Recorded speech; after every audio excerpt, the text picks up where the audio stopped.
Terrariums can come in all different shapes and sizes.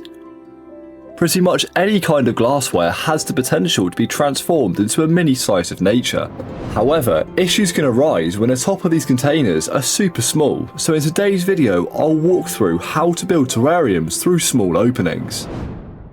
The first terrarium I'll be making is going to be a real challenge as it has a long neck and a really small opening at the top.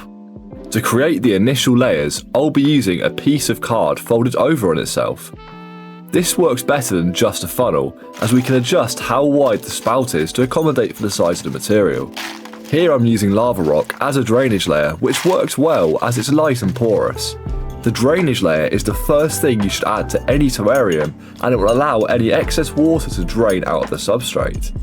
I'm now cutting up some window screen mesh to use as the substrate barrier. This will stop the substrate mixing with the drainage layer, but will still let water pass through. It's slightly bigger than it should be, but this won't be a problem as it will be flattened down when we add in a substrate. As for the substrate mix itself, the one I'm using here is made from 1/4 part worm castings, 2 parts Coco Coir, 1 part Sphagnum Moss, 1/2 part Akadama, and 1/2 part lava rock, and I'm sloping this towards the back of the container.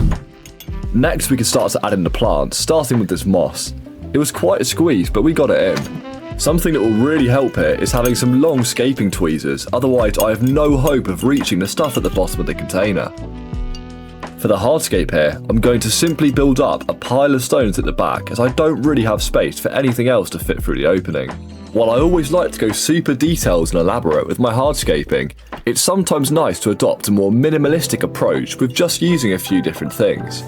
As you can see here, I lost a stone under the moss, and when working a container like this, there's not much hope of getting it back as there's no space to manoeuvre my tweezers with such a tight opening. It won't affect anything though, and I'll just crack on with my rock pile.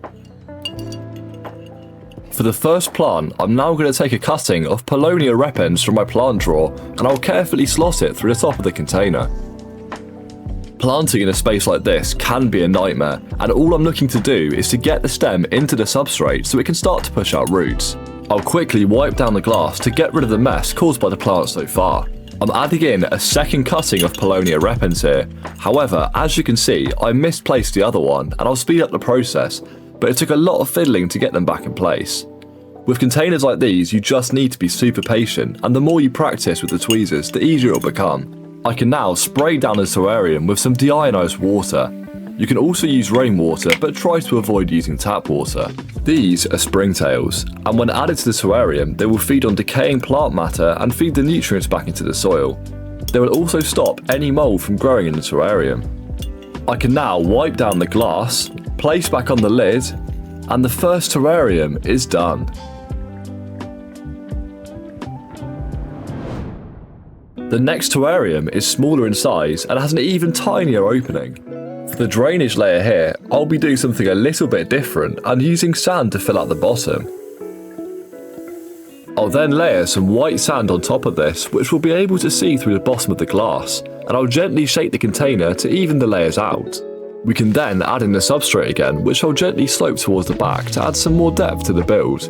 If you skip this step, you won't be able to see the plants at the back of the terrarium and it will look very flat. I'll now whack in some more moss again, spreading it out over the floor of the container and using a long rod to flatten it all down. Now go back into the plant drawer where I'll take a cutting of Pilea Moon Valley.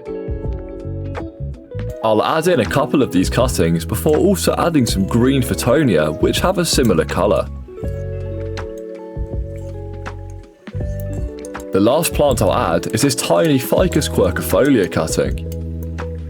Now we can go back in with the deionized water again. Make sure you're not overwatering your terrariums, and they often need less than you think. We can now add the lid back on, and that's terrarium number 2 all done. Terrarium number 3 is a bit of a different one.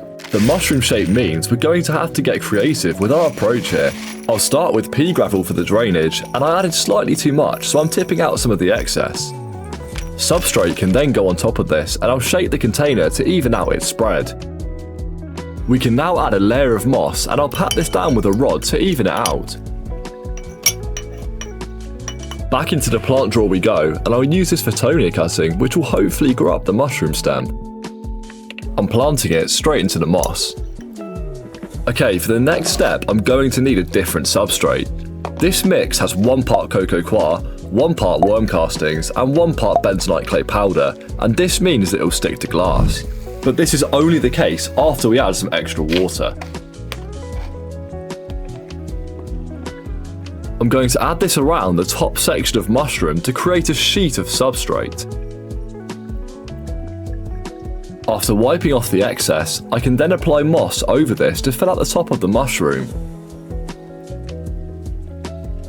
I'll then add this polka dot cutting and Photonia cutting to add some more interest into this section. Finally, I can spray this down with some deionized water and also add in some springtails. A lid on top will keep in humidity and the terrarium is finished.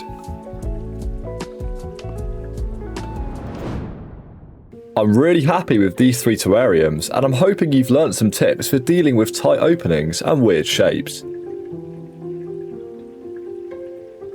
If you enjoyed the video, click on this one next where I create a mini waterfall paludarium inside of a jar.